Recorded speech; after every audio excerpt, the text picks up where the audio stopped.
waxaa jira laba wiilood oo baadiyaha ku noolaayeen. wiilashii waxay soo aadeen magaalada, waxayna u soo aadeen shaqo, waxayna raadsadeen guri raqiis ah, waxayna heleen qol raqiis ah, lacagtoodana awoodaan.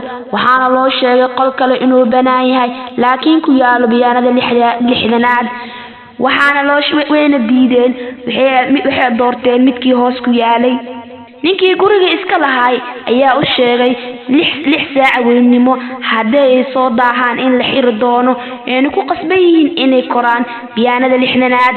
maalin maalmaha kamid ah ayaa wiilashii soo daaheen, waana laga xiri gurigii. wiilashii mid kamid ah ayaa dhahay maxaan sameeynaa. wiilkii kale ayaa dhahay maxaan sameyn lahayn, waan ku qasbanahay biyaanada lixdanaad inaan korno sidaan u jiifano.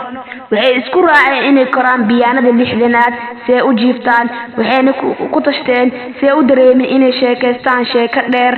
waxay ku balameen 20 biyaan ugu horeyso qosol iyo kaftan inay ku gudbaan, 20 labaadna sheeko dheer ay ka sheekaystaan, 20 saddexaadna ay ka sheekaystaan shaqooyin murugo leh iyo wixii soo maray waayahooda in wixii soo maray waayo saasna ay ku tagaan biyaanada lixdanaad. markii ay tageen ayaa sheegay mid arin u wanaagsan, wuxuuna dhahay waxaan soo ilooway furaha gaarigeyga ee yaa dagaayo oo na doonayo. wayna isku dagaaleen. sheekadaas laga sheekeynayo sheeko kale ma aha, waa sheekada bilaadanka ah, waa sheekada adiga ku saabsan. 20 ugu horeeyo waxa ku dhaafaysa dhalinyarnimo, qosol, kaftan iyo yacni adigoo ka fog Allah. 20 dheer ee sheekada waa 20 nolosha guurka, shaqada, rafaadka aan ku jirtid iyo halganka. tanka dambe waa 20 dambe waxa daciifaayo awoodaada, waxa yaraanayo xoogaaga, waxa daciifaayo wax walba qabsigaaga, waxa ku xanuunayo indhaha, waxa ku xanuunayo dhabarka, awoodaada dham ayaa yaraanayso.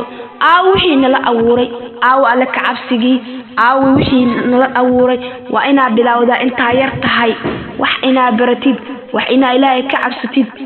ku bilowdo maana yacni iyo qosol waxba ku tarimaayo.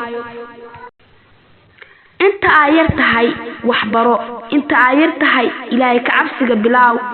Soomaali waxay ku mahmahdaa geed intuu yar yahay ayaa la toosi karaa, mar hadduu weynaado xiidad yeesho ma la toosi karo geedkaas. Ilaahay subxaanahu wa ta'aala inuu ku soo hanuuniyo ma ogiye.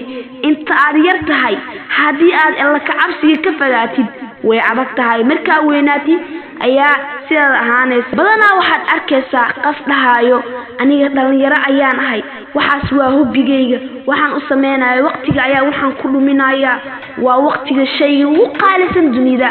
Ilaahay subxaanahu wa ta'aala oo ku siiyay wax walbana nala abuuray. Ilaahay na abuuray wama khalaqtul jinna wal insa illa liya'buduun. jinni insi Ilaahay wuxuu abuuray inay caabudaan, waa inaa waqtigaaga ka faa'iideysataa. bilowdaa inta yar tahay, Alla ka cabsi badan inaa shaqaysataa. waxa arkaysa dhalinyaro dhahayaan ana istiin waa yarahay. no, waxaad hadda bilowdid ayaad sii wadi doontaa. aaway Alla ka cabsiga hala badiyo oo bilaawa iyo ku noqon sheekadii nolosha dheer oo 20 waqtigaaga ku dhaafayso oo isgaaraysa adigoon istiin waxna qabsan, Ilaahayna aan ku xirneen ayaa saas ku duqooweysid. walaal